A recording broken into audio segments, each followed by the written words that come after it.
Mike Kersey joins us, right, the Montgomery County in SWAT commander, Blue Force Strategies CEO. Mike, good to have you. I know a lot of schools now are reassessing. Do we have any unlocked doors? Do we have any unintentionally easy access for potential bad guys to do awful things? And a lot of them are discovering, you know what, we don't. What do you tell them? Well, obviously, anytime you approach any of the things, we call them after-action reports, right? So we go back and look what is available and what we've done right, what we've done wrong, and law enforcement at least. And as an education or a school environment, they need to do the same. I highly recommend doing threat assessments on your school to find out where you're weak, where you are strong, and make adjustments accordingly.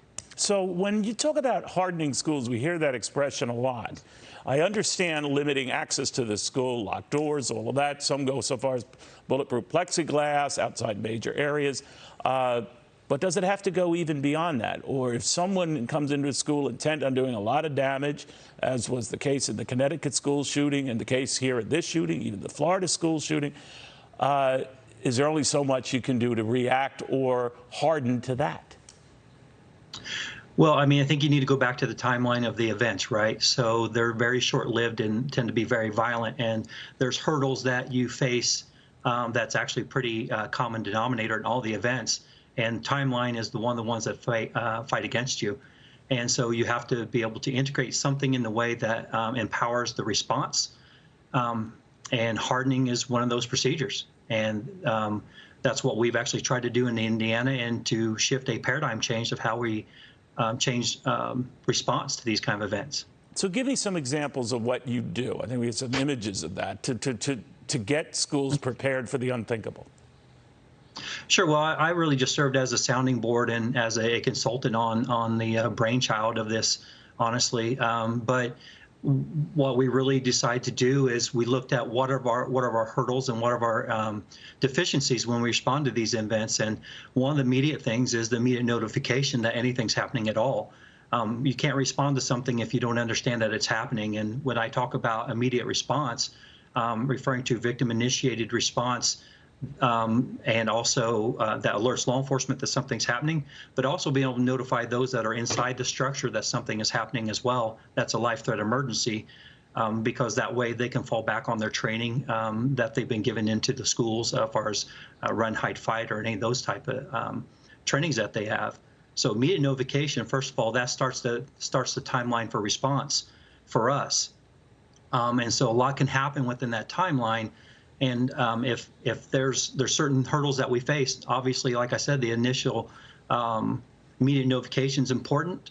The fact that we don't have any protected spaces inside the school. But what would be protected space? I know you try to make it, and we see examples of this, visibly hard for an attacker to see where he's going.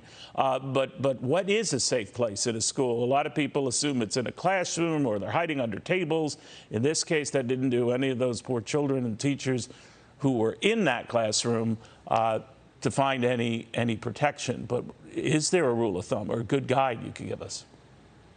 Well, yeah, I mean, I think every classroom, if possible, should be a protected space. I mean, that's where the students are already with the educator. So if we can make those spaces safe from ballistically safe as well as breaching. When you say ballistically safe, so that some guy couldn't, you know, shoot his way into it, explode his way into it. But those options are limited, aren't they?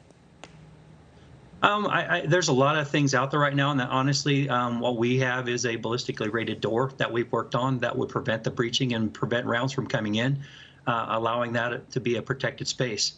And so I think when we look at the structures of our schools, we need to really think how we're laying them out, much like the fire industry did when they as a response to fires and deaths inside buildings. Then they each had to change the standards in which we build structures in the first place. And I think this is one of them. This goes maybe a little outside your area, Mike, but if you'll indulge me, we hear again for another school shooting where there were armed officials outside the school just waiting, presumably for more tactical help, get everything in place. But aren't all bets off, as we've been raising here, when shots are being heard inside? I mean, shots were being heard at the time of Columbine nearly a quarter century ago.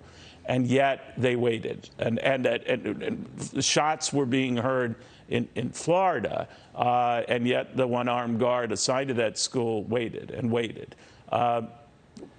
Isn't it fair to say that as soon as you hear something like that, you move fast? Typically, that's the national standard for training, and I don't want to. I know the previous guest talked about Monday night quarterbacking. I think it's a little too early for anybody to make judgments about the response, because typically the real results and facts that actually took place tend to come out months later.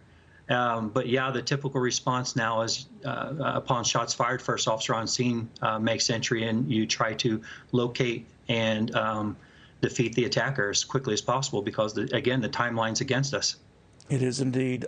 Mike Kersey, thank you. Hey, Sean Hannity here. Hey, click here to subscribe to Fox News YouTube page and catch our hottest interviews and most compelling analysis. You will not get it anywhere else.